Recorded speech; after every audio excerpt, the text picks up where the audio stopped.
Hello and welcome to a special episode of the Motogp Xtra podcast. Of course, no Grand Prix for a while, but there's still some pretty interesting things to talk about in the Motogp rider market. I'm Rhys, and joining me as always today to discuss the rider market is my co-host Dill.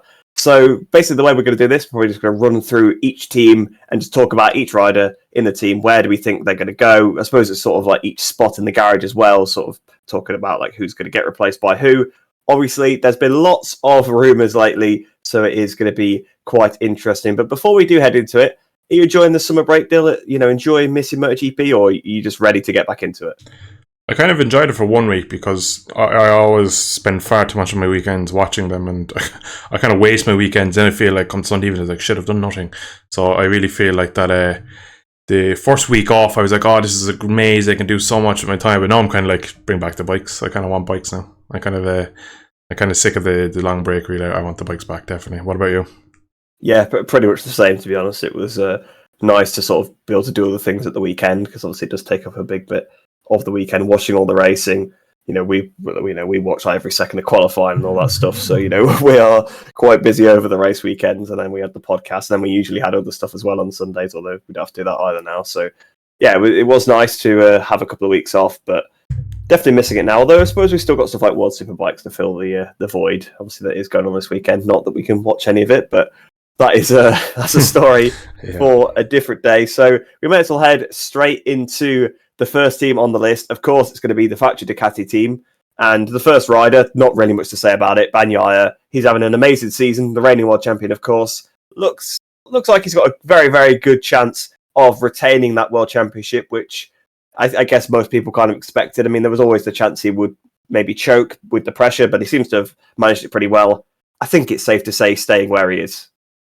Yeah, unless he does something silly like the Prosecco thing all over again, where he does something off outside of a Grand Prix weekend. He didn't get reprimanded for that. I'm going to get there. Unless he does something really silly and they actually fire him, there is no way he leaves Ducati. They're perfect match at the moment. He is Davi 2.0.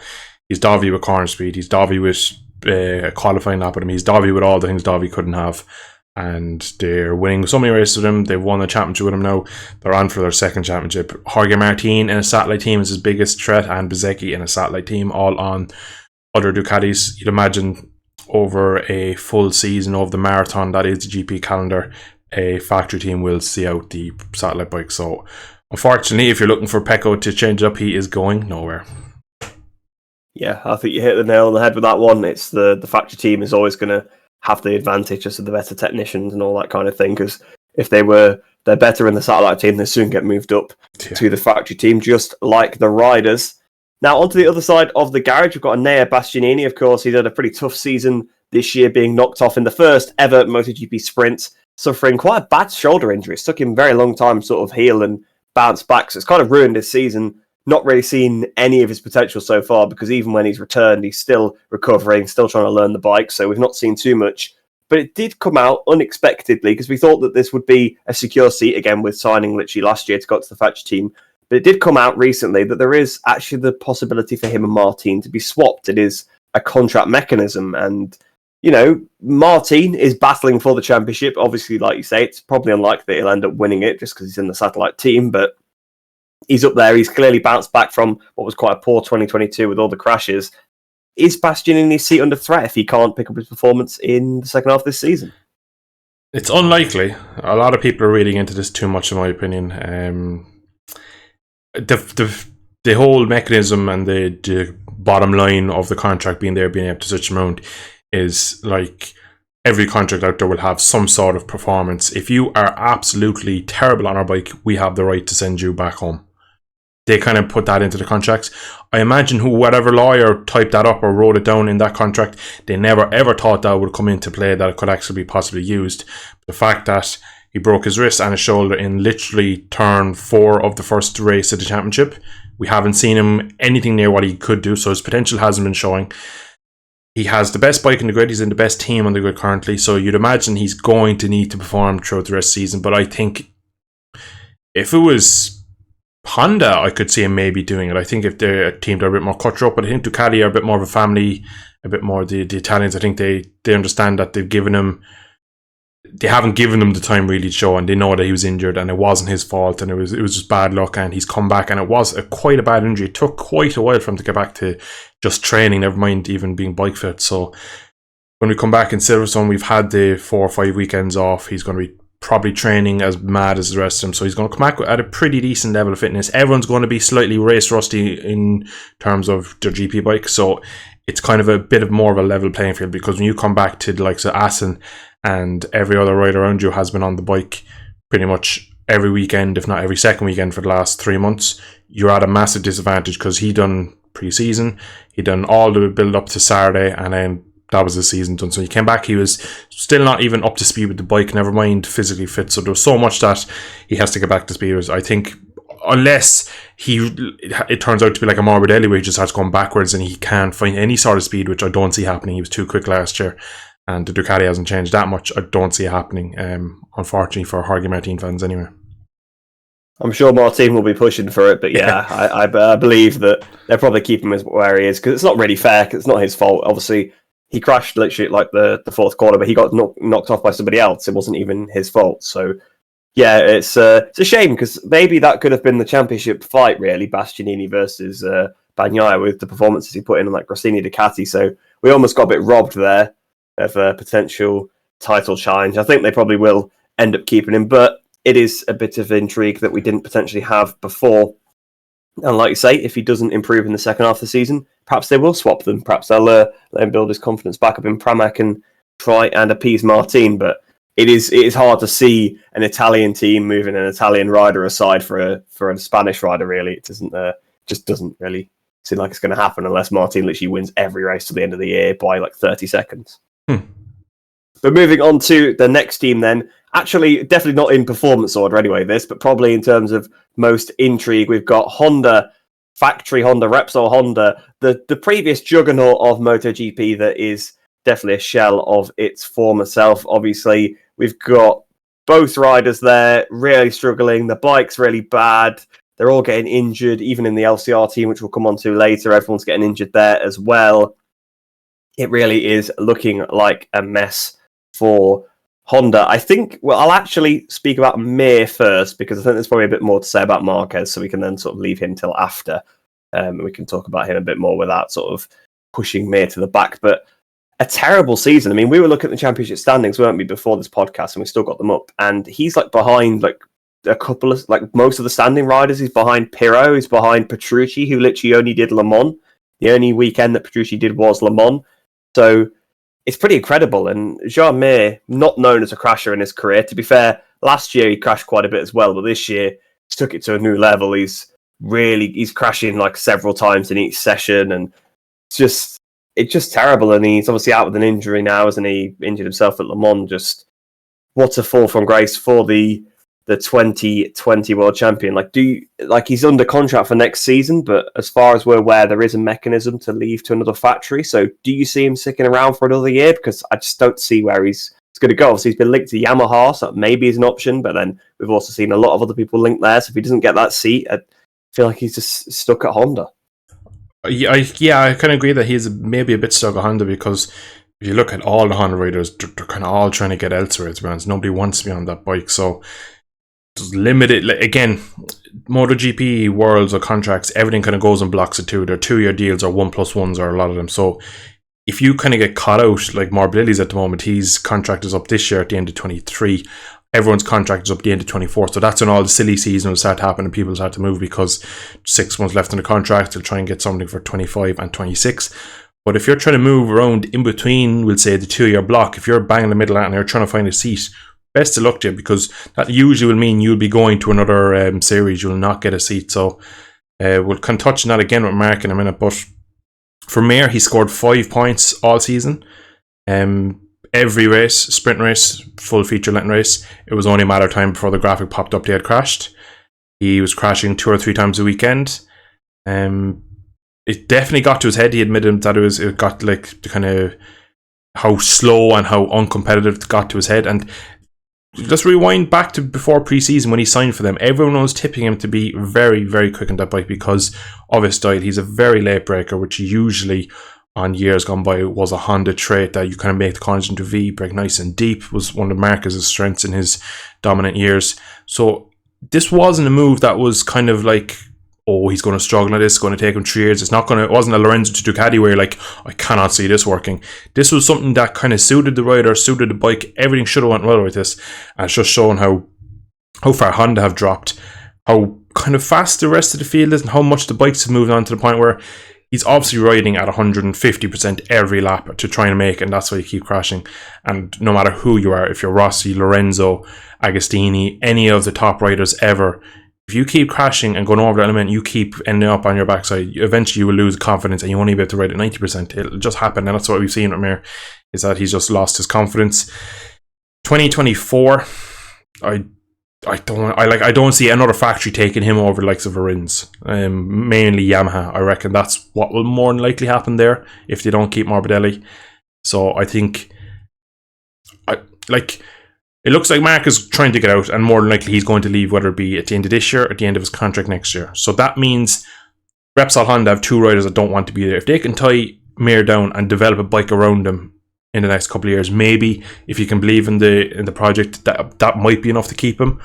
But it's a bit of a question. Everything in Honda is kind of a hard answer because there's so many factors we have to answer for. There's so many different kind of viewpoints that you have to look at to see what really could go on. So I don't think they can keep going like this. There's a lot of people thinking that he could go home halfway through the season as a kind of performance clause, that he's been so bad for them.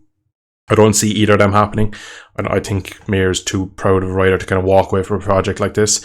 I definitely think he'll see out the season, but 24, I probably still see him on that Honda, unfortunately for him. Yeah, like I'll say I pretty much agree with that. I mean, you make a good point saying that going into the pre-season that everybody was expecting. Cast our minds back to the first FP1 of the year. I'm pretty sure he topped it, or was second. I can't remember exactly. He definitely was top. I don't know if he got knocked down right at the end, but like it looks like, Mir's got the hang of this. He could be up there, but that was it. That's basically the best point of his season, was FP1 at Portimao, and then ever since he's just been he's just been in the gravel. He's been in the gravel, the medical centre. So like, it has been a terrible season for him, and I agree. I think that yes, Yamaha is basically the only option because Morbidelli is the only free seat in terms of contract. Obviously, of course, there is the opportunity for lots of contracts to be broken, but I think you would probably pick Rins. He's got more of the inline four riding style.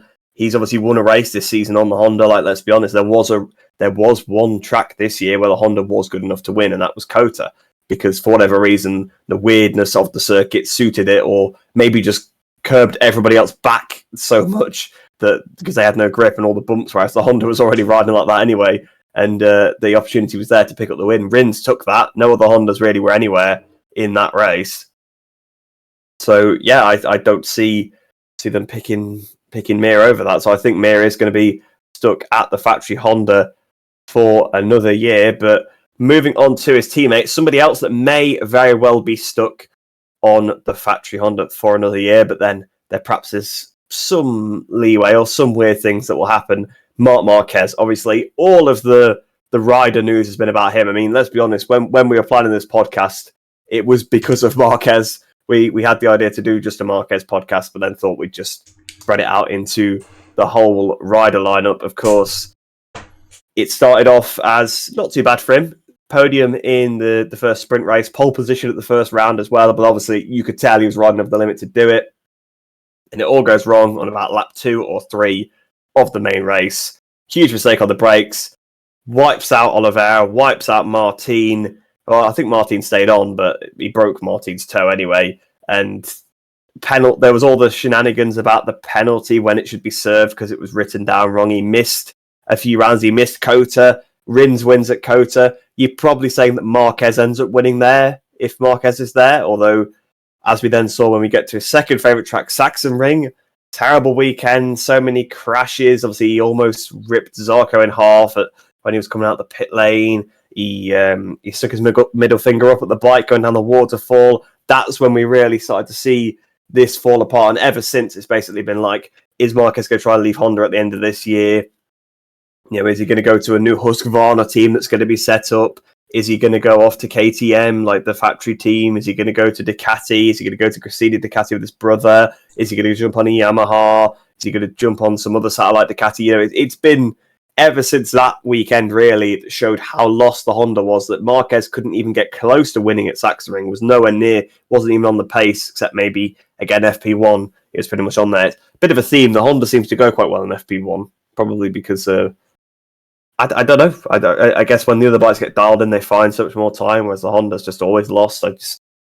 It's looking difficult for Marquez. Then we had Alberto Puig come out and say that they're not going to stop him from leaving, but obviously, we know he's got a massive penalty clause if he wants to leave early, and perhaps if they waiver that, he won't be able to ride for 2024. So it is massive for Marquez, isn't it? I mean, I know I've been speaking a long time about that, but this is just the timeline, and Marquez looks set to leave Honda at some point, doesn't he, Dill? It's just either, is it going to be this year, or is it going to be next year? Yeah, you're bang on. You think you banged on long about it. Wait till I get going. Basically, he's leaving Honda. It's exactly what you said. It's a matter of time. It's either now or next year. Regardless, I'm not going to say the only way he stays, because he's not staying. I'm not going to pretend that that's even an option. The bridges are burnt there. He realised at this point in his career, he's now 30, I believe, 30 or 32. He's one of the old.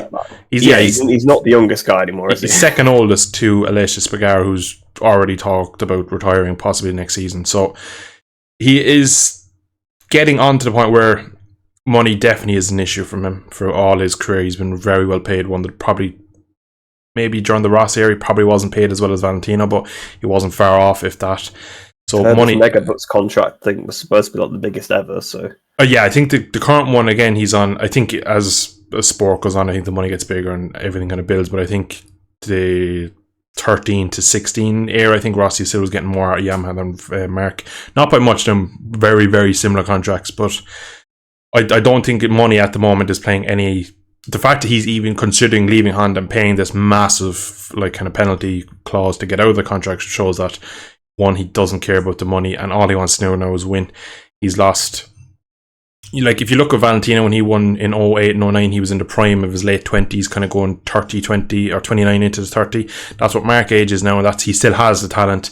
Obviously, the injuries in 2020 cost him the 2020 championship, 21, 22, and the accumulative of the three of them has cost him the 23 attempt at the 23 championship, so I should say, really. But that's 4 titles there that, if you say in qualifying of Jerez 2020 that what's going to happen the next 4 years, you go, no, Marquez is going to win probably the next 3 and maybe have some, probably a bit of pressure from Quartararo in the 4th year.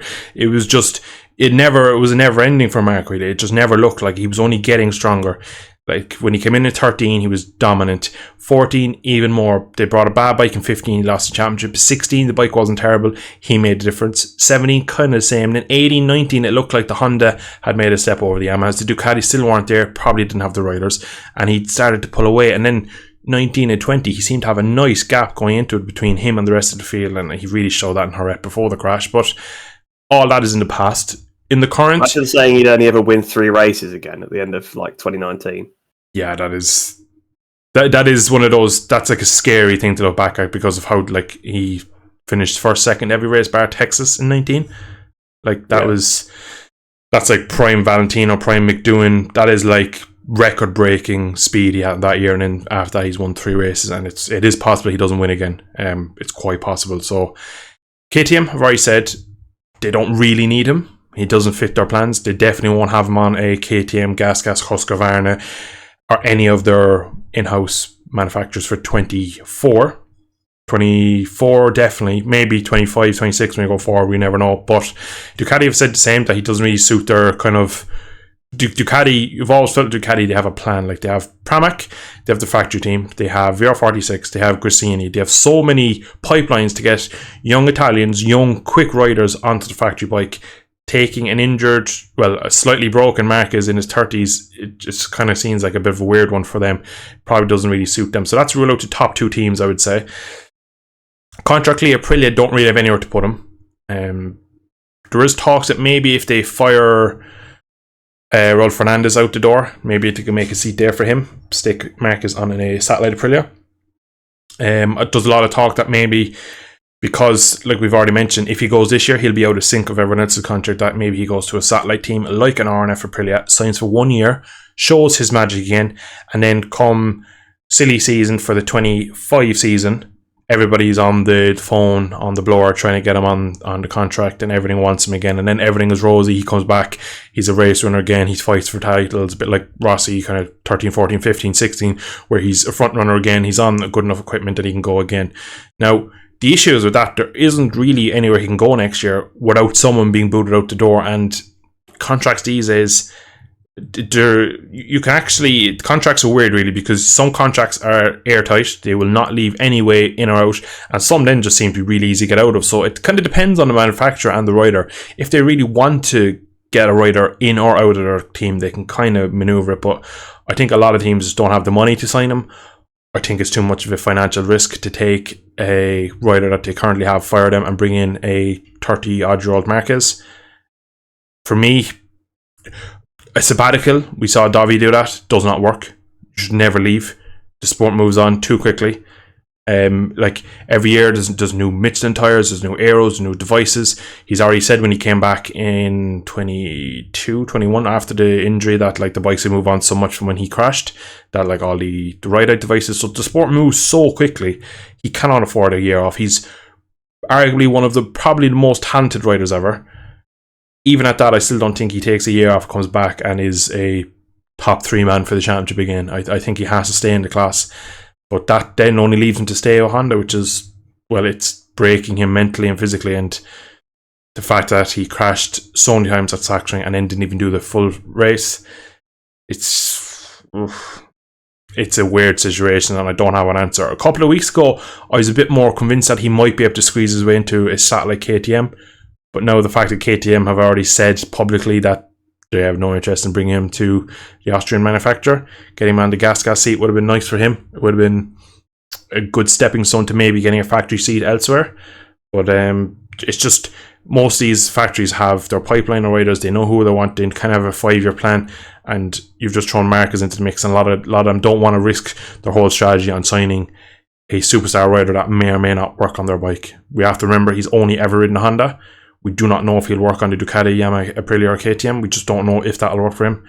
Probably will. I think his talent is good enough, but I've rambled on for so long, given a million possibilities, and realistically, it looks like he probably will end up staying with Honda for me. I can't really see him getting a seat elsewhere.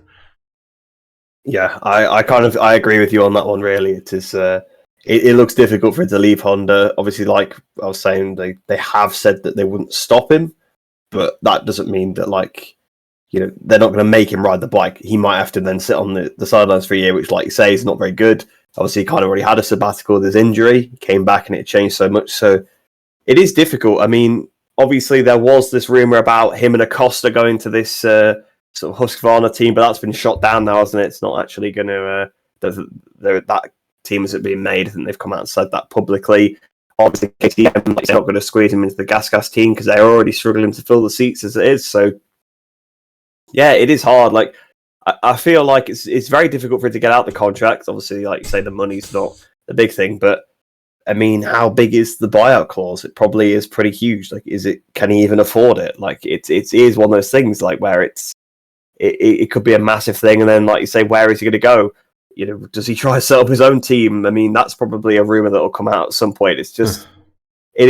I think you're right. I think he is just going to end up being stuck there because I just can't see him going anywhere until the contract is over. I also feel like he is the kind of guy that would like to honour the contract, especially since Honda sort of stuck by him through all of his injuries. But yeah, it's a tough one. And if he does stay at Honda, it's just going to be a miserable year. Like, it is like the Rossi Ducati years in a way, but even worse. Like, he's just going to be down at the back doing absolutely nothing. It's like the end of the Rossi career, pretty much. It'll just be circulating around in like 15th place doing absolutely nothing because he can't risk getting more injured when he's trying to make a comeback. And obviously, like, he already knows if he gets injured again, it could be the end. So yeah, it's not an ideal situation for Marquez, but very intriguing and definitely something worth following. Our predictions are probably age like milk. He probably literally like announced tomorrow that he's leaving Honda, like with immediate effect or something.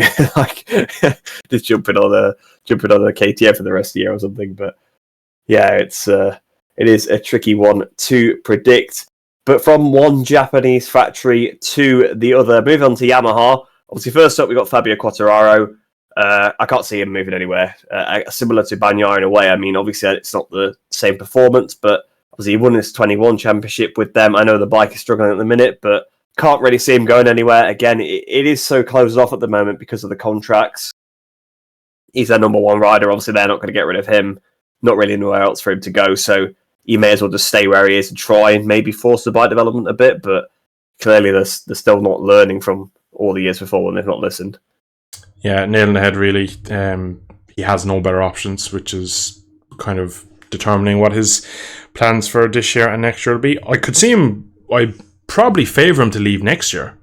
Yeah, I would agree with that. I could really see him, like, we're going to get to Arnav Aprilia later, but there's a kind of a progressionary path I see there. I could see him moving and trying to take Alesia's seat if Alessia does call it quits. And the way Alesia's season's been going, the crashes and stuff, and I still think he's probably announced it a bit too early that he's thinking about retirement, because maybe his head's kind of gone now, maybe because he's had such a bad season now. Maybe the Aprilia isn't there, but it's not that bad of a bike where he should be crashing out of ninth most weeks and stuff like that. So it's like better than the Yamaha and the Honda. 100%, so. Yeah. So this should be top 6 most weeks. No, you have 8 Ducatis to beat, really, which is always fun. But let's be honest, it's 7. 7.5, man. It's 7 Ducatis to beat. But yeah, really, Fabio going nowhere, unfortunately.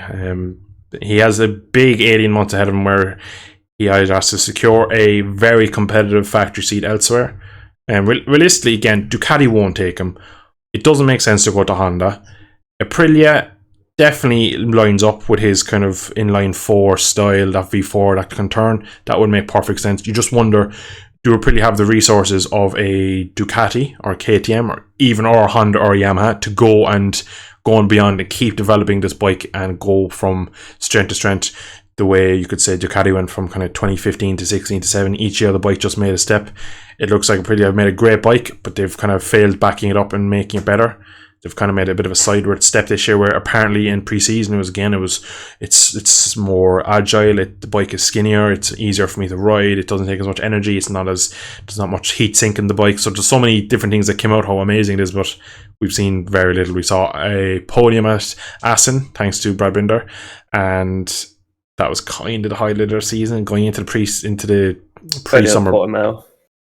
Portimao, yeah, but the thing with Portimao is they tested it beforehand, so I instantly kind of give that a asterisk, because we all know that Aprilia testing usually goes well. So Maverick Vinales, that's the champion, exactly, and he was under with the podium, so all the dots aligned there. But really, for Fabio, back to the Yamaha boy, don't see him going anywhere. I don't think he has any option to go anywhere. I think, like you said, this year, if you're trying to leave and find another seat, you're kind of going to walk into a concrete wall, really, because everything is locked down, shut, and everyone has their seat. But even just the way the current crop of teams seem to be, is that they all seem to have their riders coming through, and they're kind of like, yeah, we're happy to bring Bezzecchi onto the factory bike in 2026 or whatever it may be. But they just all seem to have, all the big teams anyway, seem to have their riders that they want. So for you to try and just come along and be like, oh, can I jump on your bike? It's going to be hard for them, even if you are an extreme talent and a world champion like Fabio is. But yeah, that's pretty much all I can say on Fabio, unfortunately.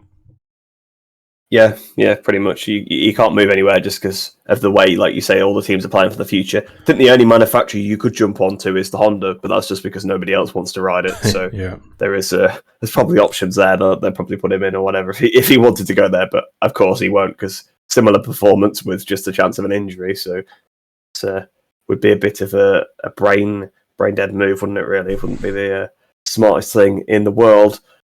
But the other factory Yamaha seat, though, obviously we said Fabio is staying. The other one is certainly up for grabs. Franco Morbidelli, his career, similar to Mir's, has just gone off a cliff since 2020. Obviously, runner-up that season on the 2019 Yamaha, which, looking back, was actually probably the best bike that year, for being honest, because they made a mistake with the 2020 bike, and the 2019 bike was pretty good even in 2019 as well. So, yeah, looking back, maybe that wasn't actually as much of a disadvantage as we thought. But even still, ever since his knee injury he picked it up years ago, didn't he? But he re-aggravated it in 2021. He has been nowhere. And to be honest, I was surprised to see him stay this year, really. I mean, I suppose they kept him in for the second half of 21, then all of 22. He was still under contract for this year, but I was surprised to see they didn't break it, because I just don't see how they really lost out by doing that. I guess, in fairness, then they honoured the contract. They don't look like they keep breaking them, gave him another chance. And at Termas, it actually looked like maybe he was finally turning the corner, but it just seemed to be a one-off. He was up there leading the sprint race for a little bit.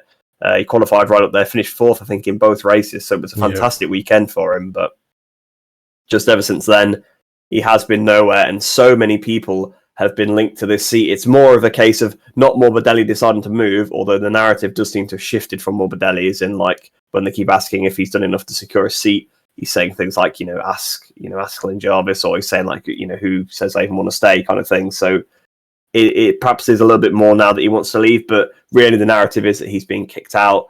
Plenty of people link that seat. Obviously, I think we both pretty much agree that Rins maybe is odds-on favourite for that one, but obviously, like we said, also Mir is linked to the seat. Even Jake Dixon is linked to the seat some way. Obviously, Toprak was previously linked to the seat before his test, which apparently didn't go very well, and then obviously he's now moving to BMW for next year anyway, so of course that's not happening. But then obviously, from Morbidelli's point of view, where is he going to go if he doesn't? If he does get kicked out, obviously it does look like he probably will be replaced based on his performance level. Will he go towards Superbikes to replace Toprak in the Yamaha team? That's one of the options there. So obviously leaving the paddock, which obviously would be a shame to see. He's also been linked to VR46. I think there's even stuff linking him to Grassini to take Fabio Di Gianantonio's ride. So it's quite open. This is probably the most open seat on the grid, right? There's lots of people that are in the position to take the seat, but also quite a few places where the guy that's currently in it can go. This is probably, I suppose it's the most open because it's the only one that's actually up for contract. It actually is the only one where no contract needs to be broken for it to be replaced. So, yeah, it's probably kind of what we expect for every other seat next year, where they're all up for grabs. But for me, I think Morbidelli's definitely leaving. I would probably suggest that Rins is one to replace, but not sure where he's going to end up, actually. There's a lot of decisions. Maybe VR46 Ducati or World Superbikes is the most likely, in my opinion. So, Yamaha actually quite like him. Now, he's managed by Valentino, which is the ultimate God mode contract kind of negotiator there. But Valentino is a Yamaha ambassador and is officially one now, which is ironic considering he has a team in GP with Ducatis, but that's a story for another day. I always think that is a bit weird. It is weird, and I think eventually he'll want to get VR46 Yamaha on the grid, but you're not going to take two Ducatis off and put two more Yamahas on and be it'll just look, but it'd be bad for him. Valentino's not stupid; he doesn't make these silly. He'll know that exactly. It would just he knows how bad it is. He was riding it last year. Exactly. It's basically the same bike. So I've a kind of a little theory about why Morbidelli has gone so bad. Now, of course, the knee injury was serious. He had some serious ligament damage, I believe he did in 2017. I think it was 7. It was during his Moto2 career. And he kind of got over it. He re-aggravated a few times on the ranch, believe it or not, training. But it was always kind of I'm in pain, I can work around it. But with the Le Mans crash, whatever he kind of landed, blew it out, destroyed it, wrecked it. And he's never been the same since. If you look at... We're going to make the comparison to Valentino because they ride very, very similar. They have a very similar riding style. Neither of them are extreme lean angles or Jorge Martin style or anything like that. They were both kind of late breakers. And to be honest, I think the way the bike went really, really, really away from Valentino's sort of style, he couldn't make it work with the tyres. I think we're kind of seeing the same from Morbidelli, really.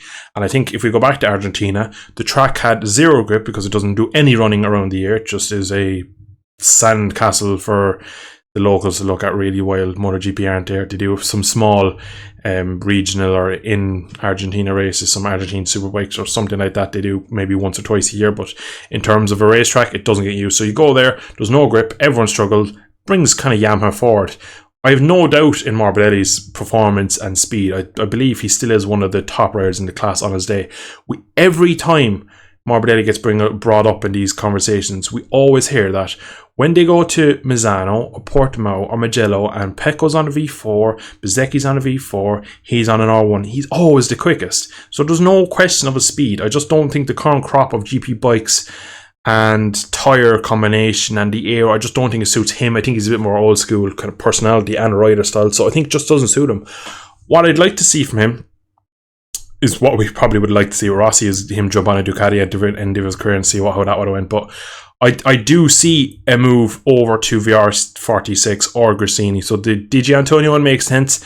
I don't think they're going to keep him. He's underperformed. I think the whole reason him getting moved up with the Grassini was just because of how good his relationship was with Fausto Grassini. Bless him. So that was one of those moves that's probably done more on heart, more than performance and outright speed. He's done well, but not well enough in current modern day, really. So I definitely see his seat open. He's looking, trying to get on a seat in World Superbikes as well. So there's a couple of Italians trying to move around. So you could see Frankie go to Grassini alongside Alex Marquez. That is a genuine possibility. You could see him replacing Bezzecchi if Bezzecchi moves to Pramac. That would require either Jorge Martin to move, but then if Jorge Martin moves to factory, you have Spashnini coming back down, so that seat is closed. Then you have Zarco. Now Zarco's heavily tipped to be leaving the paddock completely. Again, you have Valentino, who has a factory or a satellite Ducati team. He's good. We'll say he's good sway into Ducati. He could get his rider in there. So again, Morbidelli has he's probably the most interesting who could move around on the GP grid, because there's actually a couple of seats he could potentially take if things kind of line up goes away. But again, it depends on Zarco leaving, Bezzecchi moving up, and then that opens a seat in VR46. It may be if Digi does end up leaving. We don't know. We haven't heard any confirmation whether he will or won't. It's just looking like it, judging on his performance. That hasn't really worked the 2 years on the Ducati. So it's more likely he's going to jump back down to Moto2. That again makes a seat. It more likely would mean that you would imagine that he would jump at that seat really to get onto the best bike on the grid. And a World Superbike move to Yamaha is also on. Yamaha do are kind of fond of him. They do want to keep him. I think they just both Yamaha, Lynn Jarvis and Meregali, I suppose, kind of do believe that it's probably run its course in the factory. Yamaha, the M1 just doesn't suit him. He doesn't suit them. But I don't think there's any blah blood in there. I think they want to keep him maybe in other projects, because I do believe they understand his worth. Like, I do believe they understand that he's a top rider on his day. It just doesn't work with the current bike they've produced, which is ironic since it doesn't work for their star rider either. But there's many places you can go. But again, a lot of his potential moves require other people to move around for it to happen, bar maybe the Di Antonio seat, I suppose. But it could easily see him going to Superbikes. I'd like to see him stay in the class though, because I'm a big Morbidelli fan. Interesting that you say that about the grip. So should we expect him to win at Thailand when they bring potentially the old Michelin tyre? I don't know if they still do that, but I think they do every year. Still bring the old one, don't they? Yeah, they bring the rock hard bowling ball tyre that Valentino loved, and Valentino loved it. Yeah, that's why I say it. Like, yeah.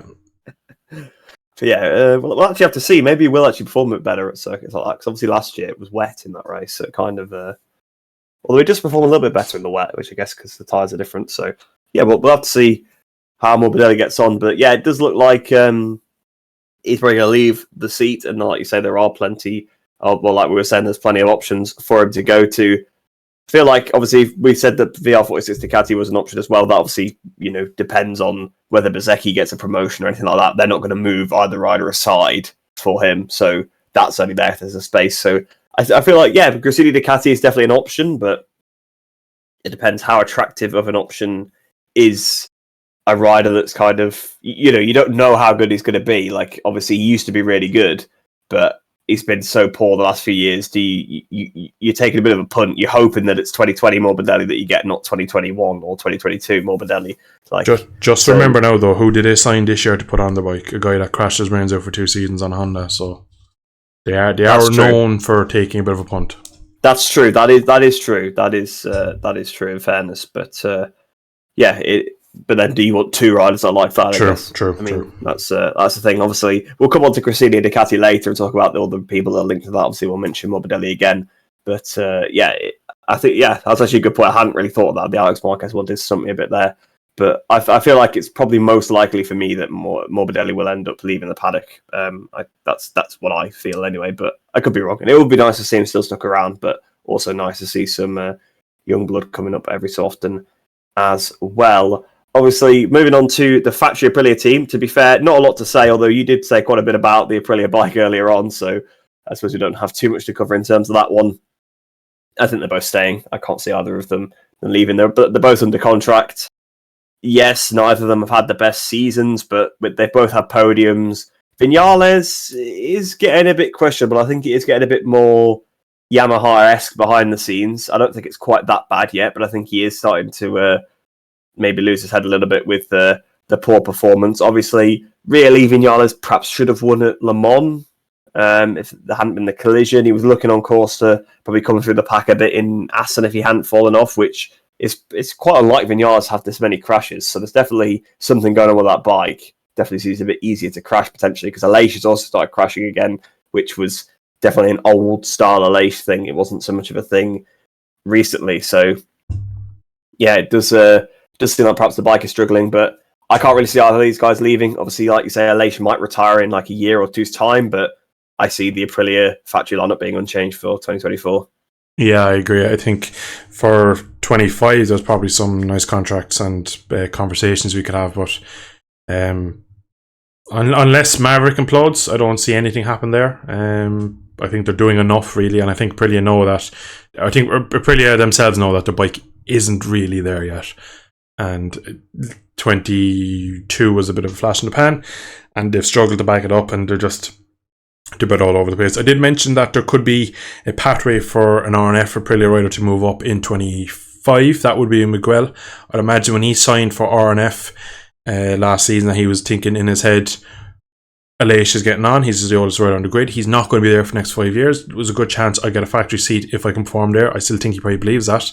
So obviously we'll cover RNF in a drone little segment later, but that's kind of the only interesting thing for maybe an Aprilia seat, but that even won't happen. They are both contracted to the factory as well, both the RNF guys. So yeah, I probably was thinking that. The modern day thing, I think, is you sign with a team, but you were contracted to the factory. I think something that Honda started back with like the Crutchlow days and stuff like that, and it was you work for Honda, but we're going to put you in this team, and you're one of our pawns. We move you around as we see fit. So yeah, not really much else to say about Aprilia. I think they just need to focus a lot in on their bike development and getting. I feel like they've had a year where this season, I should say, where all the riders are kind of misfiring. Raul Fernandez not performing. You'll have Miguel Oliveira is injured. You've had Maverick kind of losing the head, and Aleix thinking about retirement. So it's kind of the worst possibly storm for them, really. But yeah, we'll probably swiftly move on from Aprilia because there's not much else to say. I just don't see any movement really there, to be honest. Yeah, I think it is a bit kind of blues after such a good season last year. KTM had a similar thing a couple of years ago. They had a really good 2020, and then their 2021 was a bit more rough. They did actually pick up a few race wins there with Oliveira, but well, at least one anyway. He won at Catalonia. I don't know if he won anywhere else. He obviously won some in 2022, but they had a slightly more rough couple of years. Bike was still there or thereabouts. I guess it's similar to the Aprilia this year. They've had a lot of mechanical problems as well that they'll definitely want to get on top of. But Aprilia are quite a young manufacturer in MotoGP, really. So, yeah, just got to give them a bit more time. As that, literally last year was the first time they ever made a race-winning bike. So, obviously, they still got a lot to learn there. And I think the riders are just going to stay as they are. Because to be fair, they're both doing a decent-ish job. Like we said, they're struggling a little bit, but they're still up there. Most weekends. When the bike is there, they are there. So that's all you can ask for of the riders, really.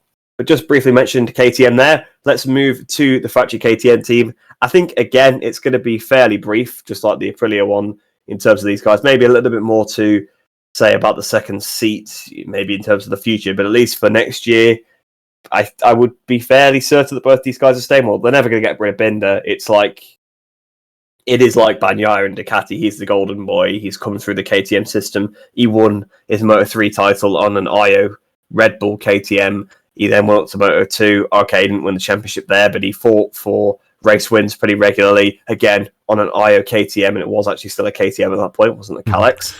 Yeah. Moves up to MotoGP, straight into the factory team, to the annoyance of Miguel Oliveira.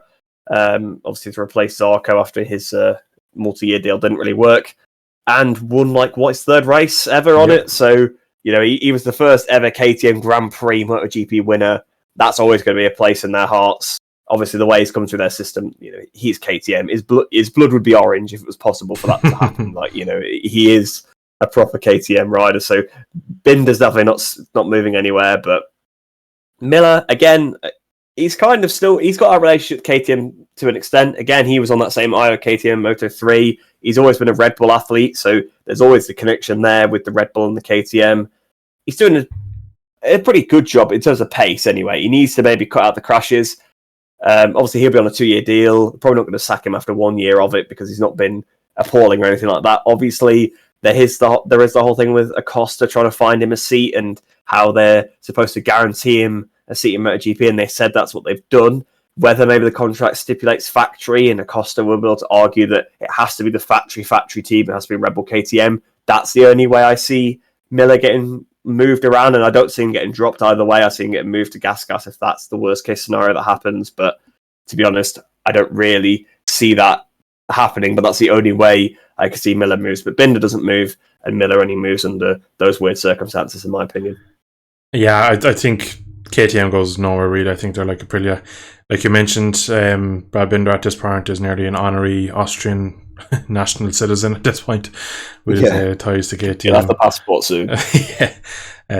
I think he is their Kevin Schwantz, to make the analogy back to the Suzuki, where he'll probably stay with them until he's won a championship. I don't think he's one of those riders where you go, yeah, he's him and KTM, match made in heaven. They have no reason to move from each other. I think he's come up through the ranks. He's always ridden for them. He's always won for them. He's won in every category for them.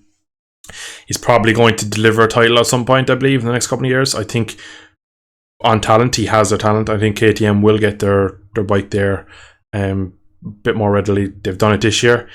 They still need something to compete with Ducati, but you need to remember, if you go back to 14, 15, 16, Ducati were thereabouts, 17, 18, challenged for the title.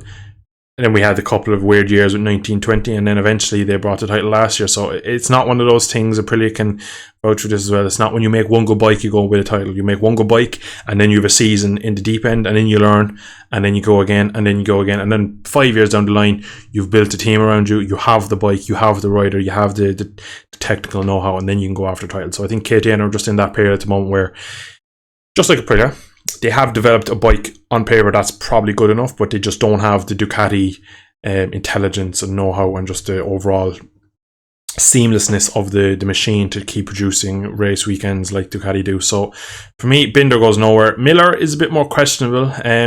They've wanted Miller ever since he moved up to GP. He's always been one of their riders. They wanted him when Paul left, but it just didn't line up and he stayed with Ducati. They've constantly wanted him, and they were really excited when they got to sign him from the factory Ducati team. And he's, in fairness, been a revelation for them, because everyone said, oh, he's going to KTM now, he's going to be like Zarco's on the KTM, he's going to be P15, he's going to be nowhere. And then he's been slow in pre-season, and he's been quick every race weekend so far. He's been on the podium in sprints, and his long race, the feature race format is still a bit of a mystery for him, because he just doesn't know how to save a tyre no matter what bike he's on. I no doubt that Jack Miller could probably smoke a bicycle tyre if he was given the opportunity to race one of them. So he's just naturally heavy on tyres.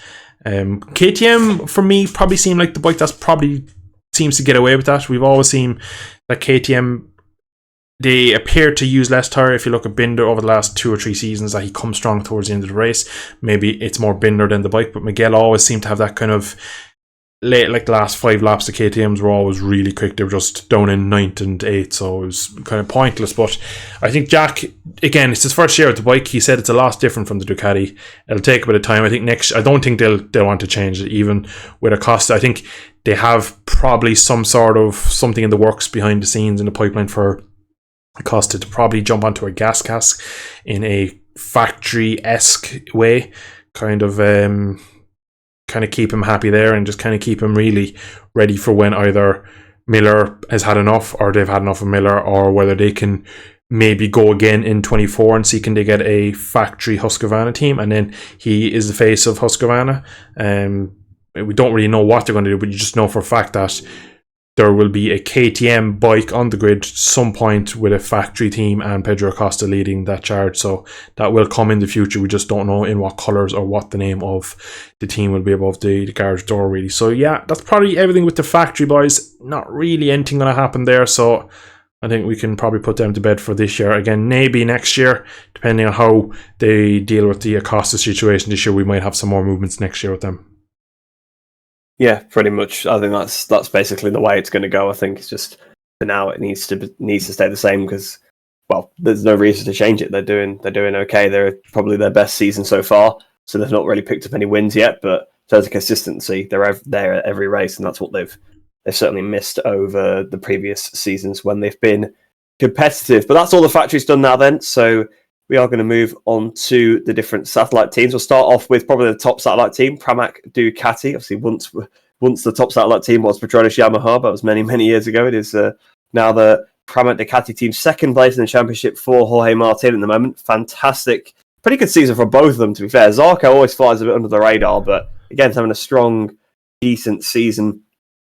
So Martin, obviously, like we said previously, there is the potential that he and obviously Bastianini may swap. Neither of us particularly see that as very likely, but it's worth mentioning that is a possibility. So there could be there's not a seat open up there because it's a straight swap. So that number one seat is the same regardless. There's somebody in it already. It's either going to be Martin or Bastianini, but most likely Martin. The second side of the garage is where it's a bit more interesting.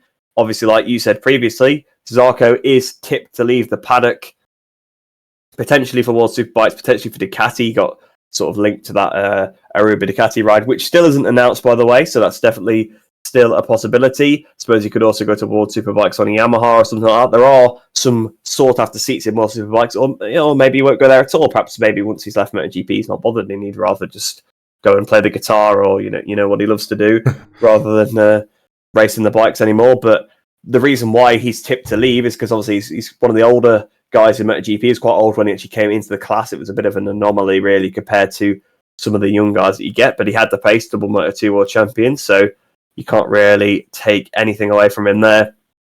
But the people linked to that seat, of course, like we said before, Bezzecchi, potentially for promotion from the VL46 team. There's also probably a few other riders as well. I think maybe Morbidelli's linked to it somehow, potentially going there. But I feel like most likely the candidate to take that seat is Bezzecchi, unless, of course, there is some weird thing with Marquez and he ends up going there. But like we say, we don't really see him leaving Honda at any point. So I feel like the most likely candidate to take that seat away from Zarco at the moment is Bezzecchi. And I feel like if that seat is lost from Zarco, he's not going anywhere else. He's leaving the paddock. So potentially he might keep it because, I mean, he's doing a decent job and maybe Bezzecchi's happy where he is and he'll just get a factory bike in VR46 colours, which is probably better being around the team that he knows and he's come up the ranks with. But be interesting to get your opinion. But I feel like if Zarco loses the seat, he's out. But if anyone's going to take the seat from him, it is going to be Bezzecchi. So I'll start quickly at Jorge Martin. We've already covered them where he might switch around.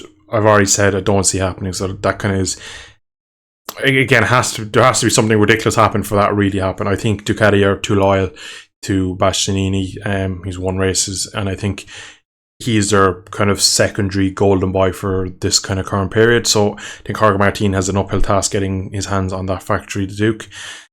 Zarco is a very interesting little scenario. At the time of recording this, it's the 15th of the 7/23. Tomorrow he turns 33, so he is getting slightly older. By the time this goes out, it'll be his birthday yesterday, so he's not out of the range of being too old to go to a factory Ducati in Superbike. Obviously they took Alvaro in 2018, I think. 19? Yeah, they signed him for 2019, but yeah, I guess they signed him at the he end of 18. Been, I mean, they put him on the factory bike to replace Lorenzo, didn't they, in Australia that year? So clearly, Ducati factory guys have no problem taking someone a bit older over to exactly bikes. And he's 39 now, so he's about 35. So he's 2 years older than Zarco is now. I would rate Zarco higher than I'd rate Alvaro, to be honest. Unbelievable two-time Moto2 world champion. Was one of the best you'd ever see on a Moto2 bike. Fantastic on his Yamaha. Obviously the KTM, he lost a bit of confidence, came back, rebuilt, went through the lower categories, was on basically the fourth tier of Ducati back in 2020 and stuff, and he's worked his way up to be where he is now. So it's going to be interesting, but I could definitely see him being signed as a slightly older but already kind of a backup to Alvaro, because Alvaro's already kind of hinted at, I'm towards the end of my career now. He is slightly on the... He's nearly 40, for example. I know you look at Biaggi, he won a title at 41, but there's been statements and kind of comments come out that Alvaro says that his children are starting to ask him where is he going, why is he always gone. And I think if you're a father, that's a big thing. You want to be kind of there for kids. And I think at this point now, he's had a couple of factory seats here and there throughout his career. I think the money he's probably made, he's probably made a lot. He's probably made a killing off of Ducati in the win bonuses over the last 18 months. So I don't think there's any reason to stay. I think he's had a great career. I think he's going to wrap up a really comfortable Superbike title this year for Alvaro. And I think he stays next year, probably retires at the end of next year. And if they bring in a slightly younger Frenchman in Zarco, it's a great way to kind of continue. Very experienced rider. He's not a crasher. And I think he'd go really well on the V4. So I think that would be brilliant for Superbikes, for Ducati. Maybe not for the rest of the field. But no, his biggest contention in kind of in getting that seat would be Nico Belega from the Super Sport category, ex Moto 2 and Moto 3 rider in the VR46 colours. He jumped straight over there and was quick straight away when he got on it, when they got that bike dialed, and he looks like he's on course for winning that title this year. So Ducati might favour the young Italian over the slightly older, more experienced Frenchman, but that's probably the main thing. There was a very brief period where maybe a Zarco back to a factory Yamaha might be on the cards. It's a possibility. The connections were there previous. He was very, very quick on that bike, and whether it's the same bike or not, I don't know. Zarco is very smooth and a very precise rider, so it might work from there. But again, if you're Yamaha, you don't want to be taking a slightly older guy. They've had the years of Valentino. I don't think they really would want that. I think a Rins or Mir would probably suit them better, but that link was there. And maybe after having Valentino kind of struggle as he got older, Davi just didn't know what he was doing on that bike. I think taking a risk of a Zarco probably isn't up their street at the moment. So for me, either he goes to the factory seat in World Superbike, or maybe he stays, because there's no he's not, his performance isn't bad that he needs to be getting rid of. Like, he's still performing week in, week out, and he's pretty close to the championship. I believe he's P5. So overall, Zarco is kind of probably up to him whether he wants to go or not. I don't think they'll get rid of him. I think he's too experienced. If you look at the Ducati lineup in GP, there's a lot of young riders, and I think there's no harm having a slightly older rider there just to kind of keep the ship a bit level. I think he does a great job of doing that, really. But that's probably how I see the Pramac seat playing out. And if he's to leave, then you probably would look at Bezzecchi moving up, and that's what then would make room for Morbidelli to go there. But that's all, again, that's kind of a domino effect there. We'll see. But if Pramac signed for another year, if Ducati keep him, he closes off a lot of seats for a lot of other people. So it'd be interesting to see over the next 3-4 months how this one plays out. Yeah, it will be interesting. Obviously, if he keeps performing the way he is, I kind of do agree with that they probably won't push him. But I suppose if they really did want to promote Bezzecchi, it would be him on the chop, wouldn't it? So that's 100%. Why it's the potential option. Also, interesting you say about Belega and World Superbikes as well, like him maybe moving up. There is a potential that they might run 3 bikes in that factory team next year. They may take the Super Sport team and just make them a Superbike team, or make them like another part of the Superbike team. So even if Belega gets signed, it's not necessarily game over, like a closed door. Like, he might be able to go there. Although, like you say, probably he perhaps is like the same at GP anyway. It's just talk about the rumours. It is a silly season podcast after all, so yeah, we have to cover all of the avenues. Now, we actually haven't got this down on the list, but I think that's just because we forgot it. Gresini Ducati, we're going to talk about next, as we were talking about one of the other Ducati teams. As we spoke about, potentially Morbidelli going to that second seat. There is a couple of other people tied there, but it is an interesting one overall. Obviously, we've got the first seat, Alex Marquez. I'm not sure what deal he's on. I imagine it is a 2-year deal, right? So it would have been, yeah, I believe so. I imagine he's not going anywhere. It's been an up and down season for Alex. He's shown good pace at times, but has shown that the crashing wasn't all down to the Honda. He's crashed quite a lot of times. He's had some silly little incidents as well throughout the season. Obviously, he's been a bit too aggressive potentially as well. Like, he kind of cost himself by sort of ramming Binder out the way at Le Mans, and then got a long lap for the next race. Or no, it wasn't a long lap. It was a one grid row drop, wasn't it? It was a drop one row. So yeah, he's done some things that have earned him some penalties. Been on pole at Argentina, I believe, if I'm not mistaken. So that was obviously fantastic for him. But really, all of the talk is about the other seat. I think Alex Marquez, it's his first season on the Ducati. He's not been terrible. He's got that.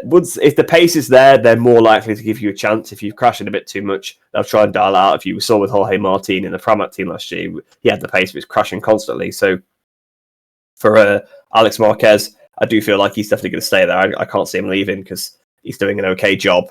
Maybe then the next year, if he has another season like this, he probably will be out the door. But again, it is a bottom rate Ducati. It's like the bottom team in the Ducati hierarchy. So you're not expected to win races particularly. I know Bastianini did, but there's a reason why he then immediately got promoted, because it's like, whoa, he's winning on the Grassini bike. So being there, scoring the odd podium probably is the goal. So if Alex can try and improve his performance, that'll definitely help him out a little bit. But I think he is staying for sure.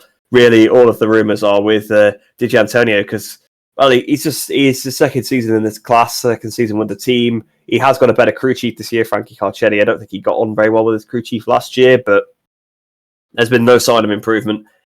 He's struggling to get in the top 10 when really he's the only Ducati rider that hasn't been on the front row yet. And obviously he was on pole last year, but I mean this season, of course. And obviously I think Alex Marquez and him are the only two that have not got a podium.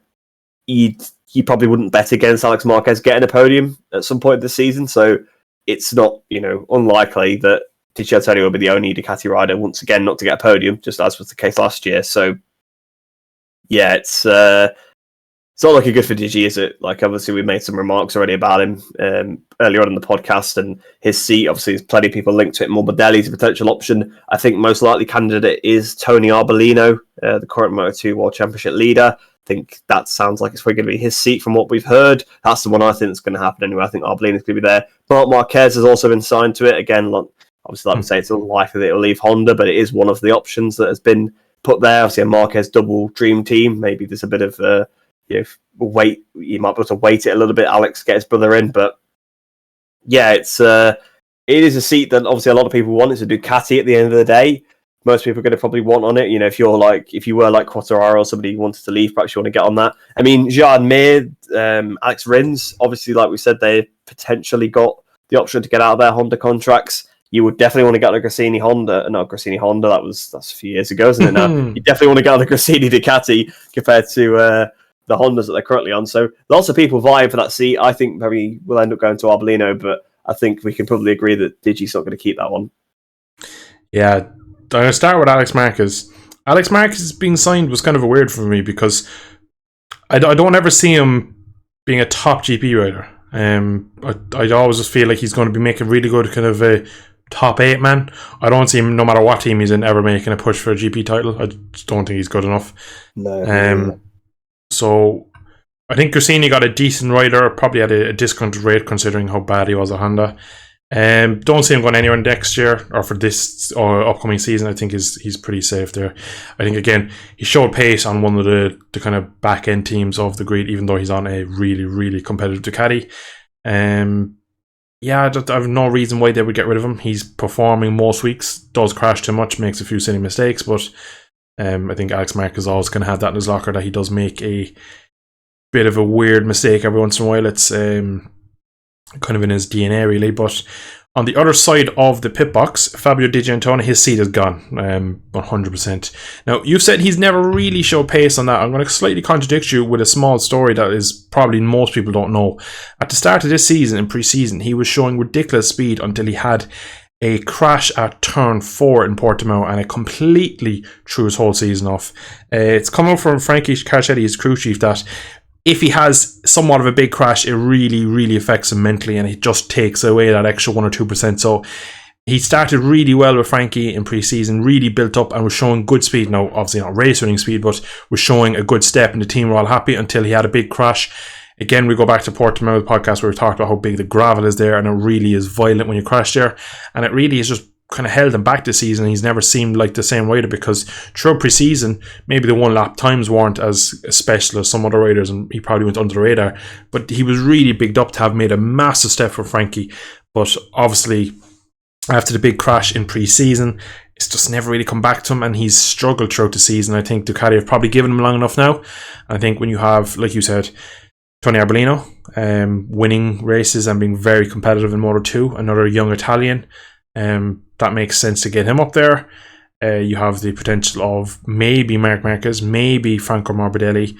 So there is a nice few options for that seat there. So whoever goes there, I definitely don't think Digi stays regardless. I think probably at the moment I'd say P1 would be Arbolino and then Morbidelli are probably the two that I would tip, but definitely heavily in Arbolino's favour just because he's a young up-and-coming rider in Moto 2, and the kind of Grassini team that's kind of what they're there for, is bringing riders through and getting them settled on a GP Ducati, kind of just getting them up to speed, and then leaving Pramac or maybe not VR46 because that's kind of its own little entity really, but leaving the Pramac team kind of pick at what they want from it then. So I'd say that's kind of how the Grassini thing lines up really overall, to be honest.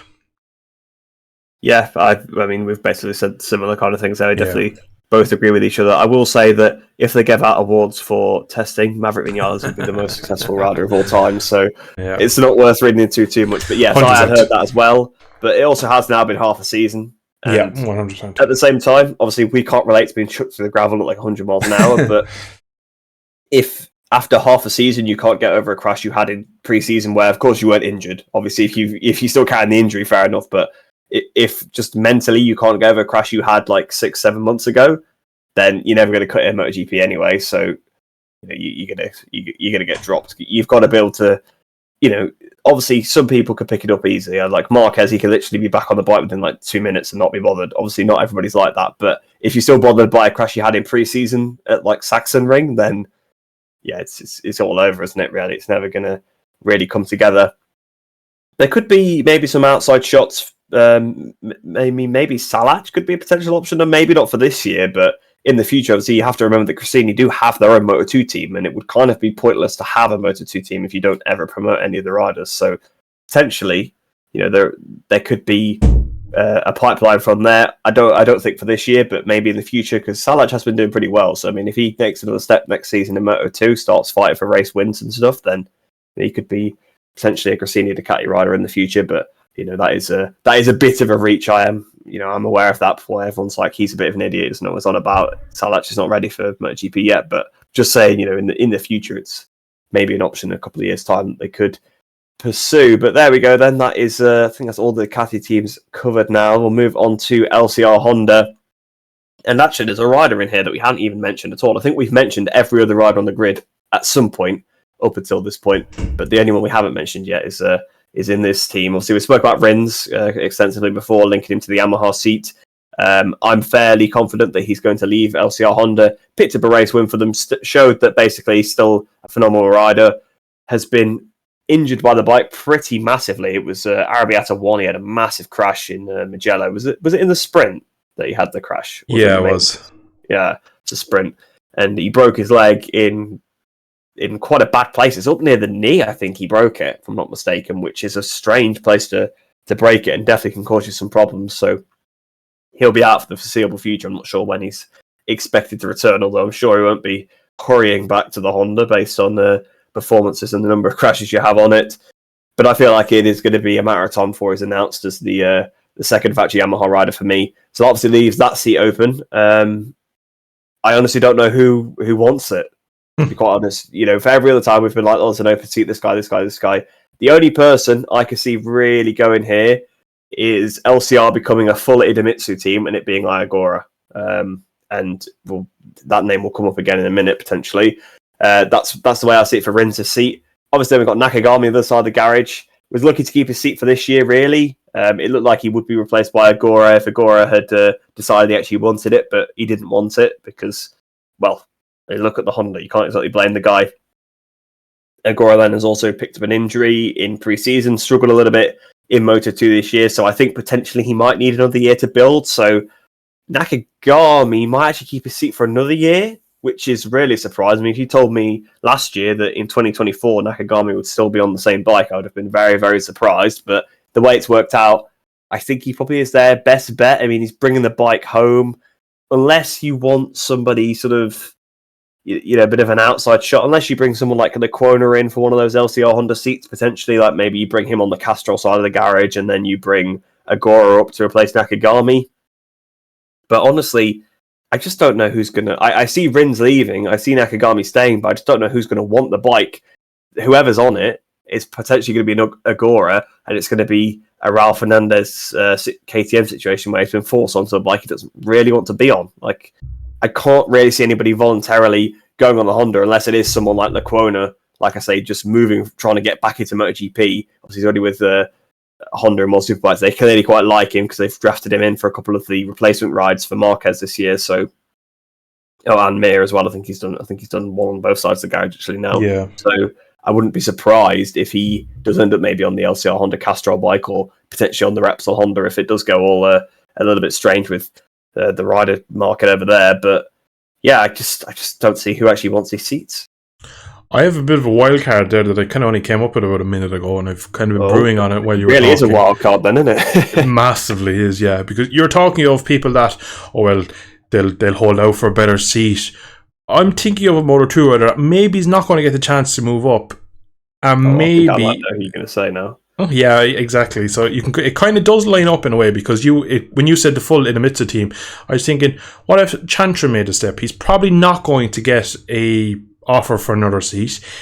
It'd be like kind of Cyrene when he replaced Folger. He was never really going to be that was still weird. I still don't know why they did that. And he was brilliant. He had 3,000 revs less than everyone else, and he did amazing. The fact that you're joking, but people actually say that as well. Yeah, a lot of people defended Cyrene saying that. No, at the time he wasn't that bad, I guess, because he did get.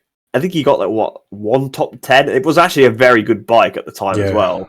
But I mean, to be fair, considering his potential, that's a bit of a surprise. But we've seen what he's done since in other categories. It's not really exactly been much. Although again, the equipment probably isn't up to par. But that's still strange. A lot of people came out. A lot of his nationality and stuff came out saying that he was on a bike with thousands of rev less, which obviously the bike wouldn't be. Not the case. That would have been like a 600 if they took that much RPM off the bike. The bike wouldn't have ran at all well for them. So it was no way was that the opportunity that actually happened. But anyway, that was a sidestep to another rider that got a seat that probably wasn't his. But Chantra is a very good Moto2 rider. On his day in the wet, he is probably one of the quickest men out there. Why not throw him on Honda for a year? He's one of them riders that, if they offered him, he probably couldn't say no, because he's probably not going to get the opportunity again. Every rider's dream is to move up to GP, so why not give him the chance? If they wanted to get rid of, say, Nakagami has had enough, I'm sick of riding his bike, and Ayagora is forced up, maybe throw Chantra up with him, and have the two of them come up as teammates, and they kind of spearhead a full LCR Idemitsu kind of seat instead of it being the Castrol LCR what Alex Marquez and stuff was on it and what Rins is on currently. Make it a full Idemitsu team and make it a good go at that, and kind of go for the overall kind of the Asian vibe of coming through with the Asian Honda team, and see how that works out. Now, do I see it happening? Probably not. But it'd be interesting to see what Chandra could do on a GP bike. I wouldn't mind seeing it happening. I'd like to see. I actually quite like Chandra. I like his personality. I like him on the bike, and he's quite a nice guy off it. So he is a really nice guy, isn't he? He's probably, unless he really finds some dry pace over the next couple of years, he is improving in Moto2, but he's probably just not done enough to get a GP kind of offer. So I think maybe for Honda, do you give it to someone that probably isn't going to have any other options and probably will bite your hand off to move up, even if you have a terrible bike? I think it's an option. Whether they'll take it or not, I do not know, but that's kind of what I see. Ayagora is destined to end up on a Honda, unfortunately. I see him staying next year in Moto2. I think if this year Pedro wins it and goes up to a KTM branded bike, Arbolino finishes second with 5 race wins, he moves up to a 4-tier Ducati. That opens the way for Ayagora to have a really good 24 season and probably take a title. So really, overall, it's going to be tough for Honda to get riders. So that's kind of where the Samket Chantra kind of idea has come from, really. Actually, not a bad shout. I actually thought you were going to say Canet. That's who I thought you were going to say. He is another one, but I'd probably take Chantra over Canet, to be honest. Yeah, Chantra had a really good season last year, actually, didn't he? He obviously picked up his first ever race win, then he was up there at Termas. He was up there quite a few rounds throughout the year. He's been a bit weaker this year. I mean, as a whole, that whole team has, although Agora finally had a good round at Assen, so I'm hoping that we'll see Agora for the rest of the season up there, because obviously it's not nice to see someone that fought for the championship last year struggling so much after his pre-season injury. But yeah, I'm not sure what they're going to do. Will he be able to say no again? I mean, I suppose he could argue that, look, he needs to now try and rebuild after a bad season, but then if his second half of the season's good, they might say that's good enough for us anyway and move him up. So, yeah, we'll have to see, but I love it how the narrative is that it's just going to be someone that's never going to get a MotoGP opportunity. Otherwise, they're just going to take it. I guess we kind of went similar ways there. So you went with Challenger, I went with Lecuona, but either way, it's like it's just a shock to get into MotoGP at all. Like you'll take it. I know Lecuona's been there previously, but he got a bit unfairly, in my opinion, kicked out after not a bad season, to be fair. So yeah, it'd be interesting to see how the Honda dynamics work. Perhaps when we get some, we would turn up at round one, we got Puig on one bike and Taki on the other one. Set a Gibbon out of retirement. Yeah. One of the Aoki brothers is back. Oh, poor Honda. Yeah. But moving to the RNF Aprilia team now. Again, I think this could be similar to the factory Aprilia in terms of the guys are under contract. So, I mean, I know most of the riders we're talking about are under contract, but Oliveira definitely is going to stay, I would say. Showing really good pace at times this season. People do write him off as a bit of a, sometimes he's got a bit of an up and down reputation. But for me, he's always got the pace. It's just this year he's been injured so many times by other people. I mean, he got wiped out by Marquez, then he got knocked off by Quartararo. Then, in fairness, I guess I don't think he's been knocked off since, but some pretty big injuries. And he had a big injury in 2021 as well when the traction control failed. And so it was, he's had a lot of injuries the last few seasons that he's been trying to come back from. But I think he's quick enough. Clearly, he's clearly the top rider in that team, so they're obviously not going to get rid of him. So I'd say that Oliveira is going to stay. And to be honest, Raul Fernandez, his seat is maybe under a bit of threat. Obviously, he's not been particularly good. His rookie season in the KTM was terrible. This season's not been a lot better. He's had arm pump surgery. I think it was a bit more than just regular arm pump. He had some other issue as well that he had to get sort of fixed with that. Not really improved his performance. He's sort of been nowhere. The only time we see him is when he's walking out the gravel trap. He's one of those riders. So, maybe they'll lose a bit of patience with him, especially if he becomes difficult to work with, which obviously we've heard in the past him and his brother can be a bit difficult to work with. But I feel like they signed him for 2 years. They kind of know what they were going to get. Obviously, he was nowhere in his first season. Like, he basically came into this season saying he was a rookie again. So I guess you kind of can't expect too much from him. But I'd say if the second half of the season is still this bad, he could be under a bit of threat. And obviously, like you say, there are some options there. Like, people maybe wanting to try and get on a better bike from what they're on. Like, Marquez. You can say Marquez could go on anything because he clearly wants to leave Honda.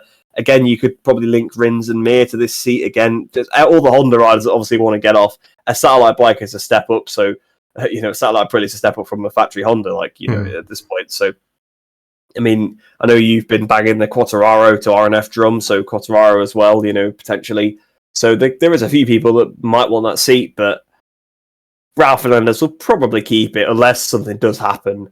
Obviously, there's not really that many other people unless you take a punt on a Moto2 rider, but then you're going to be in the same boat anyway. So stick with the guy that you know for another season. Keep yourself in line with the rest of the contracts. If he's no good, then get rid of him. So I think, again, it is just going to be probably the same lineup for next season. Yeah, more than likely to start off with Raul. He's been poor, really. I think he has a bit of a hangover from the KTM time because there was just so much bad things came out. Now, to be honest, it didn't look good for KTM or for Raul. First off, didn't want to move up. He wanted to stay in Moto2 or go to Yamaha, and it never them options kind of opened up, and he was forced into what was a really poor second seat for Tech 3 that year. The bike wasn't there. Remy Gardner hurt himself many times that year. Raul Fernandez, was it in pre-season, was sent out with concussion. He said that he didn't really he was on the bike and he said he felt like he was going a million miles an hour. He said everything was coming at him way too quick. So yeah, he had a huge crash and got concussion, and the next day, he didn't even know where he was. That was in Mandalika, was it? Am I right in saying that? I think it was a Mandalika test, yeah. I have a feeling, I vividly remember him saying something about Mandalika, and that he felt like he was moving at such speed, and he said it was just too quick for me, and his head just wasn't there, and it was... Overall, he just said that really, that kind of whole thing was a mess from start to finish. He never got on with it. He never showed any pace. He didn't show any enthusiasm either. They eventually let him go, broke the contract. He got an Aprilia seat, which everyone's like, brilliant. He can now show his talent. He can now kind of take a step forward and kind of go after it. And everything really started to line up. But maybe he just has a bit of after such a bad season like that, he's a bit of a hangover going into this year. So maybe give him the rest of the year. But again, we're in a weird situation where the contracts are going to be next year, so everything's going to be slightly up in the air and stuff like that. So at the moment, I don't see him leaving. I'd probably see him being kept just because it's going to be hard for them to find a replacement. But in terms of Oliveira, I reckon he could make a step to the factory team in a couple of seasons if it goes that way, if Elish retires or Maverick implodes. And I think maybe in a couple of years we could see a Fabio Quartararo and Miguel Oliveira factory Aprilia team. That would be a good team. That'd be a very quick team if they can continue their bike development. That would a team I could get behind. That would be a very, very good factory Aprilia team. But for now, I think that's pretty much all we have on RNF, I'd say. Yeah, I think that's probably pretty much all there is to say about RNF. Aprilia kind of signed all 4 riders to 2-year deals, so I think they'll probably stick with it. There's no point really, especially since the RNF team as well, I guess, is also rookies to Aprilia. So you want to try to keep as much the same as when you're trying to learn. So next year when they try and build, I guess, keeping the same riders also is quite helpful. It's another point it's worth sort of taking into consideration. But on to the final team now then. This one is a little bit intriguing. Again, a bit like the Yamaha team, I think there's potentially going to be some movement going on in here. The Gas factory racing team, the Tech 3 team. Actually, I think it is still in the title. I think it's like Tech 3 Gas Factory Racing. Something that's what it's called, yeah. It's a very, very long name and very strange because it's not a factory team, but it's got factory in the name. I know they treat it as such, but it's still badged as a KTM RC16. It's not badged as a Gas because of the rules and stuff. So, it's really not a factory team. But either way, onto this team then. We've got currently Paul Espargaro, who they did about 2-3 practice sessions, didn't he, this season? And then that was it. So, huge crash at Portimao. Was really, really bad for a while. Like, we were really concerned. Fortunately, obviously, he was okay, but it's still pretty injured. It was like one of those things like, like few, he's not seriously injured to the point where he's going to have to retire or anything like that, but it was, or have life-changing injuries, but it was just one of those things where like, oh, it was a big crash. He's slowly starting to come back. It's been a long recovery because he came back to the paddock in Assen. That's the first time he'd been back. He's at Goodwood Festival of Speed this weekend on the Gas bike going up the hill there. So nice to see him back on the bike. He seems quite happy as well, which is good to see because I know it was quite, it must have been quite a rough period for him because he had some terrible injuries. And obviously, like I say, he got away with it like without being too seriously injured. But there was some pretty bad injuries. He had he broke his jaw, didn't he? Did he break his back in some places as well? So he's had some terrible injuries, having to drink through a straw for months. It's terrible for Paul. Like I'm really glad to sort of see him smiling and back on the bike, and it'd be great to see him in the second half of the season. But there's not much you can say about Paul because we don't know what his performance is going to be like on this bike because we only have pre-season to go off. And as I've said before, you can't really read into that because Maverick Vinales would be the greatest of all time if you were looking at pre-season. So for Paul, I'd say that he stays, but honestly, you don't know. I think KTM got a bit of loyalty to him. Also, I think like Ducati, they'll take into consideration that clearly this guy's injured. Even when he comes back, if he's not at it to 100%, he's still carrying the effects of those injuries. And psychologically, I'm sure there's some effect there as well, because it was one of those massive, massive crashes. And he didn't do a lot wrong either. It wasn't like he was doing it crazy. So, yeah, it was. It could be quite an interesting one, but I think he'll probably keep the seat. The other seat, though, Augusto Fernandez. Actually, I think Augusto's done a really good job. I think that's a general consensus. 4th place at Le Mans, I still can't believe that. Unbelievable. He's been really, really good, especially when you compare it to the rookies that came before him in that team. He's done a fantastic job. But unfortunately, I think he is going to get moved aside, which is a shame because he deserves to stay, but they have to keep Pedro Acosta. So they need to put Pedro Acosta up. Maybe you get rid of Paul for Pedro, but like I say, I think they'll be definitely trying to give him a chance to prove himself because, of course, he literally didn't get a chance because he's so injured. And obviously, there's a bit of loyalty there from previously from the bike development, but they could cast him aside, I suppose, depending on his performance. But I feel like it is going to be Augusto on the chopping blocks, unfortunately. Seems like potentially he'll end up going back to Moto2, maybe still staying within the KTM family. Obviously, it does depend on how amicable the split is. He might be really angry at they're doing this, but because you'd be pretty hurt that obviously how good Acosta is, but you'd still be quite hurt that they're moving you aside for him. So there could be a breakdown there, but it's just a shame because I think he deserves to stay. But I feel like that's Acosta's seat for next year because you've got to keep Acosta and it's in his contract. They have to offer him a MotoGP seat. You'd be silly to let him go. Yeah, so start with Paul. It was quite touch and go whether he would survive that crash when it first happened. We found out recently that he was obviously he's a lot of injuries, but it was very, very serious for life, life threatening. Like the injuries were that bad. Thankfully, doctors worked their magic, and he's now back, and we'll probably see him go quite well at Silverstone because he's been quick there before on the Honda and stuff like that and the KTM, so he definitely goes well there.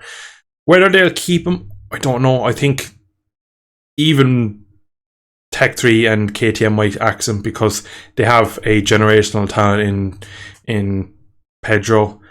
It's kind of which would you choose? The guy that's kind of brought you all the way to where you are now, or the guy that's doing really well but you kind of don't have any connections to him? But it's kind of either way what to do if Pedro gets to see which he will, because he's already confirmed that he will be on the GP grid next year. He has put out a statement that he will definitely be on next year's grid for the GP class, and he will be on somewhat of a factory bike. Now, a lot of people look into it that he'll have to be in a factory team. Some people think he'll be in a satellite team, Tech 3, with a full factory bike and factory support from KTM themselves. Now, either way, someone's being moved aside for him, which is a shame really, because a lot of people at the start of the season said that when Augusto got that seat, he's a seat warmer for Pedro. A lot of people didn't think he'd do well. He's overperformed and overdone most people's expectations of what he could do. And the fact he's done so well, it's quite hard now to move him aside. It's a shame if he loses a seat, because most riders that go from Moto 2 to GP and back to Moto 2 usually take 2 or 3 seasons to get back to a decent performance level in Moto 2. It's never a quick, oh, we're back, we'll just go back at the title. I've never seen a rider come back from GP down to Moto 2 and instantly be a title threat and be quick. We saw Sam Lowes, Tom Luthi. I think Tom Luthi, to be fair, was quite good in this first season he came back. Was that not the years they changed the tyres, though? Yeah, I think it was a year after they changed the tyre. Oh, right. Because I don't know if they might have changed it maybe midway through the season, but he was feeling like midway. I think he was a title threat for the start of the season, but yeah, I mean, Tony Elias, to be fair, I suppose many years ago. That was the first year of the class. Exactly, so, I mean, kind of hard to argue that one. In recent years, like if you look what it's done to Sam Lowes. Sam Lowes this year has just signed off to go to World Superbikes on a V4 next year in the Mark van der Straten team, a new team built around him. More than likely, Scott Redding will be his teammate. Interesting developments there in the Superbike paddock, but he was never the same after, really. Had a good couple of years, 20 good season this year. It took him a long time to get back to that level, didn't he? 100%. Rough couple of seasons. Like you say 2020, to be fair, he was kind of back, but that was literally the first season. Yeah. And he was back in Moto2 from 2018, so... Yeah, he did a couple of years there with the Gresini Oil team that were just... It was just so KTM, far off. Weird, like... The one that became American Racing. It was the old like Luthi Intervetten team, I think, wasn't it? But it wasn't what it was. It was just a mess, really, and he got really shafted by Aprilia. And I fear that something like this could happen with the split between Augusto and KTM. I really don't want to see him go because I do like him, and I like him on the bike, and he has shown that he deserves to be there in merit. So I think as well, though, the fact that the bike this year has made a step, I think even the Gas team seems to have better equipment, because I don't think he's that much better than Raul Fernandez or Remy Gardner, that he should be doing that much more, or what Petrucci did on the bike. I don't think he's that much better than them, that he's... Like Corner and... Exactly. There's been good riders go through Tech 3 over the last 3 years and not doing as much as he done. So I reckon the bike has definitely made a step. So they're probably thinking as well, though, the bike has made a step. If we put Pedro on this is probably going to be our best chance of getting a race win or podium. So... Unfortunately for Gas, they're going to have to axe one of them, and in neither way is it going to be a nice situation, really. So, for me, I'd say Augusto will probably lose a seat for Pedro, which is a shame, really, because that could really affect the next 2 to 3 years of his career, really. Yeah, I think you're right. I suppose you're a bit more towards maybe than getting rid of Paul, and maybe they will. It is difficult to say, because obviously one rider is going to have to step aside here, and... Okay, Paul hasn't had a chance to prove himself, but looking at it now, neither really deserves to lose the seat. Like, exactly.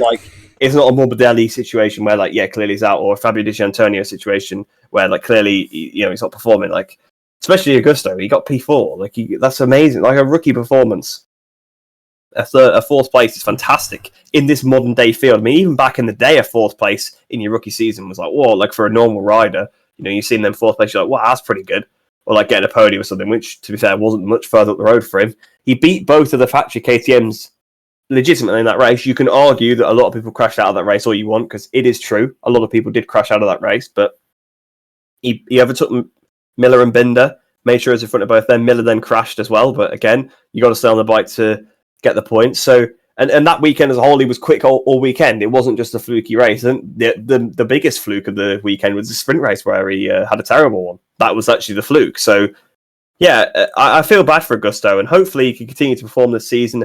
Maybe he can try and hang on to seatbelts at the same time. Paul hasn't had a chance to prove himself and doesn't deserve to just get kicked out. And I feel like for Paul, if he gets kicked out, that's his, it's just retirement for him. Obviously, he's not going anywhere else. Whereas at least for Augusto, like we say, he could go back to Moto2. And maybe then if Paul does retire, they can probably bring him back up. Like, I feel like they will keep him in the fold, maybe. I mean, maybe they will just cast him aside. I'm not too sure. But I feel like when you've got to break the contract and move them aside, you kind of have to try and butter it up a bit. So, yeah, it's not a great situation because, of course, I also really want to see Pedro Acosta in MotoGP. I'm sure we all do. He's going to be a really exciting talent, but it's a shame that it has to come at the cost of a rider who, with pardon the pun, a cost of the rider that's actually doing a pretty good job. But there you go then. I think that's every team. I think I haven't missed any. I think we have gone through all of the teams. Technically, we didn't mention VR46, but we mentioned Bezzecchi in about 7 different... Of course we didn't mention VR46. That is a good point. But the only thing is, though, there's nothing happening there. We've mentioned Bezzecchi 100 times in every which way he goes. Luca Rini, his brother owns a team. Rossi's not going to sack his brother. Yeah, Rossi's not going to sack his brother. And Bezzecchi only moves if he goes up to Pramac, and then in that case, it's Morbidelli's seat. It's not Vietti's. So there you go. We didn't cover them, but there's not really much we could cover. Apologies for that, guys. Didn't realize that we're not really Rossi fans. That's the thing. Like, we don't really think. We're not really fans of Rossi. No Rossi memorabilia in either of our bedrooms as we're recording this right now. No. Allora. So there you go, then a bit of a chaotic end to the podcast. I don't know if you have any further thoughts, but I suppose we've covered everything in pretty great detail. So we'll be back after the summer break for the British Grand Prix, my home Grand Prix. So we'll see how it goes. It'll be nice to see some bikes back on the circuit, and maybe some of these predictions will have aged like milk or like wine. Maybe we'll have actually made some good predictions for once. I'm sure we will be finding stuff out about some of these transfers during the rest of the summer break, because we're about halfway through it now, or just before halfway through. So it probably will be coming soon, but hopefully you have enjoyed that one. If you are listening on Spotify, please do rate the podcast 5 stars, or if you're watching it on YouTube, do like the videos. It does help us out and helps other people discover the podcast and enjoy it as well. But we'll see you in the next round then for Silverstone.